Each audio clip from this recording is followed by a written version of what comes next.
હરે રામ જયંતિભાઈ વહુ આવી જલ્દી જો પીળા કલરનો સાડલો ને લાલ કલરનો બ્લાઉઝ એક નંબરની અવરચંડી નથી કરતા વાતો હું તો ભગવાનનું નામ લઉં છું. હરે રામ તને એવું નથી લાગતું કે હમણાં ચેતનાબેનની વધારે પડતી ટણી વધી ગઈ હોય? હરે કૃષ્ણ લાયા છે આ લોકો લાણીમાં શું લાયા છે?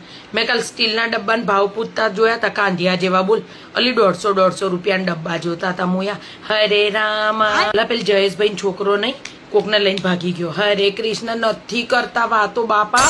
અલી સફેદ સાડી નહીં ગોડી આમ જો આમાં અંદર ગોલ્ડન પટ્ટીઓ છે. આ તો બહુ હેવી સાડી.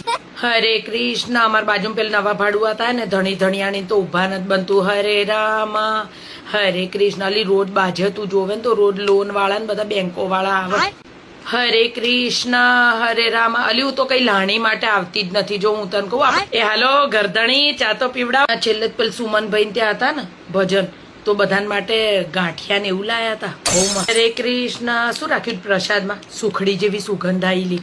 હરે હરે કૃષ્ણ શીરો બનાવ્યો છે? મને તો સુખડી લાગે. જો સાચું કહું ચેતનાબેન હું ભજનમાં આવું તમને કાયમ ટોક ટોક કરો ને મને 1 રૂપિયાની વાત કરવાનો એવો ટાઈમ ના. 2 ઘડી ભગવાનનું નામ લેવા આવીએ થોડા વાતો કરવા આવીએ છે.